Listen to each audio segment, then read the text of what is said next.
जी अस्सलाम वालेकुम क्लास। जैसा कि आप लोगों को पता है कि अब ऑनलाइन क्लासेस का जो सिलसिला है वो जारी है, जो कि कोविड की वजह से तमाम इदारे जो हैं वो तालीमी इदारे बंद हैं। और जिस तरह हमारा पहले सिलसिला चल रहा था ऑनलाइन क्लासेस का पिछले स्पाइक में ऑफ कोविड, तो इसमें भी हमारा यही सिलसिला ऑनलाइन क्लासेस का चलता रहेगा।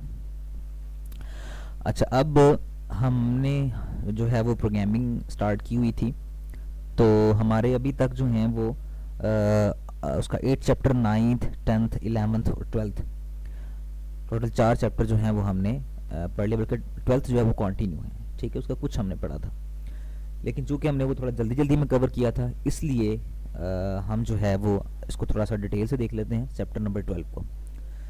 ये हम लोगों ने बेसिकली पढ़ा था ना, उस वक्त कंट्रोलिंग स्ट्रक्चर्स पढ़े थे, आपको याद होगा, जिसमें सिलेक्शन कंट्रोलिंग स्ट्रक्चर था। हमने कहा था जिसमें हमारी on set of basis of set of condition code execute होता है। ठीक है, और इसके बाद जो है वो क्या कहते हैं उसे, हमने पढ़ा था जो है वो पहला सिक्वेंशियल कंट्रोलिंग स्ट्रक्चर वो ऑलरेडी पढ़ चुके थे, फिर सिलेक्शन, और अब रेपिटेशन कंट्रोलिंग स्ट्रक्चर जिसमें लूप वगैरह आते हैं।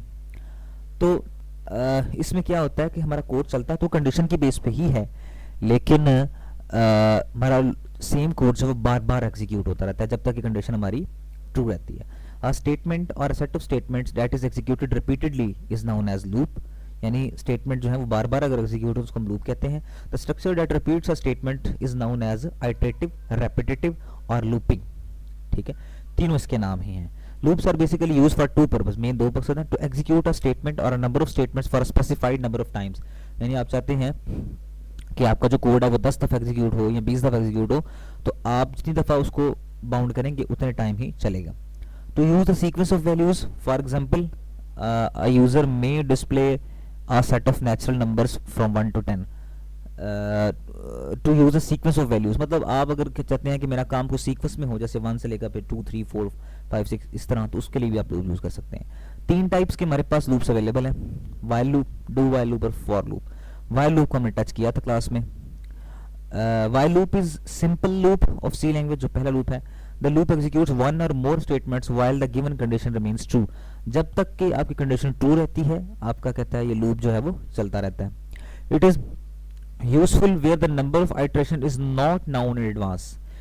ये पे अपने बाद में सवाल भी आ जाता है कि वाइल लूप कहाँ पे इस्तेमाल किया जाता है। तो वाइल लूप नॉर्मली वहाँ पर इस्तेमाल किया जाता है जहाँ पर हमें ये ना पता हो कि हमने अपना कोड कितनी दफ़ा एग्जीक्यूट होगा, 10 दफ़ा, 20 दफ़ा, 40 दफ़ा। एक दफ़ा अगर कोड एग्जीक्यूट होता है उसको बोलते हैं कि एक आइट्रेशन हो गई है, दूसरी दफ़ा एग्जीक्यूट हुआ तो दूसरी आइट्रेशन होगी। तो जहाँ पे हमें नंबर ऑफ आइट्रेशन जहाँ का ना पता हो तो कोड की, तो उसमें हम इसको यूज़ करते हैं। इसका सिंटैक्स क्लास में देखा था हमने कि हम लिखते हैं जी वाइल लूप, ठीक है, उसके बाद कंडीशन आपकी, और उसके बाद आपकी स्टेटमेंट्स जितनी भी आपने 1 2 3 लिए। मिसाल के तौर पर देखें while condition statement 1 2 3 4 up to N statement जितनी आप एग्जीक्यूट करना चाहते हैं, और यहाँ पर नीचे यहाँ पर इंक्रीमेंट या डिक्रीमेंट आता है। अब इसकी वर्किंग जो है वो कुछ इस तरह से है। कहता है first of all condition is valuated, ये सामने आपके सामने डायग्राम भी है। सबसे पहले कंडीशन चेक होती है, ठीक है। अब दो पॉसिबिलिटीज हैं, या कंडीशन ट्रू होगी या फॉल्स होगी। अगर ट्रू होती है तो आपकी लूप की बॉडी, यानी जो आपने स्टेटमेंट्स अंदर लिखी हुई थी, जो अगर ट्रू होगा आपका कंडीशन ट्रू होगी तो वो एग्जीक्यूट होंगी, और अगर फॉल्स होगी तो आप वहाँ से बाहर एग्जिट करते हैं। अगर कंडीशन ट्रू है तो लूप की बॉडी एग्जीक्यूट होगी, उसके बाद दोबारा कंडीशन चेक होगी, अगर फिर ट्रू है तो फिर लूप की बॉडी एग्जीक्यूट होगी, दोबारा फिर कंडीशन पे आप आ जाएंगे। यानी ये सिलसिला उस वक्त तक चलता रहेगा जब तक कि आपकी कंडीशन फॉल्स नहीं हो जाती, ठीक है। और जब फॉल्स हो जाएगी फिर आप उस लूप से बाहर आ जाएंगे। The following example display the, मिसाल के तौर पर ये वाइल लूप की एक छोटी सी मिसाल है। ये कहता है जी the following example display the Pakistan for 5 times. Pakistan को जो है वो 5 दफ़ा डिस्प्ले कराता है, ये आउटपुट नज़र आ रही है 1 2 3 4 5 यूजिंग वाइल लूप। अब ये सेंटेक्स तो पुराना आपको पता ही है कि ऊपर आपकी वो आती हैं लाइब्रेरीज, और ये मेन का स्टार्ट है। अब आपने एक वेरिएबल बनाया एन जिसको स्टार्ट कर लिया 1 से। क्लियर स्क्रीन का फंक्शन यूज़ किया ताकि ये मैं उस दिन बताया था किस लिए इस्तेमाल होता है, ताकि आपकी स्क्रीन क्लियर हो जाए और आपका प्रोग्राम का रिजल्ट डिस्प्ले हो। और फिर नीचे वाइल लूप, एन से आपका जो है वो लूप स्टार्ट होगा। एन की वैल्यू क्या है 1, जब तक कि एन जो है वो less than and equal to 5 है। 5 दफ़ा जो प्रिंट करवाना था। तो इक्वल टू 5 का मतलब 5 तक, शुरू कहाँ से होना है 1 से। अब पहली दफ़ा जब यहाँ आपका लूप प्रोग्राम चला, n की वैल्यू थी 1, तो n की वैल्यू अगर 1 है तो कंडीशन ट्रू होती है, अंदर आया और उसने पाकिस्तान प्रिंट करवाया।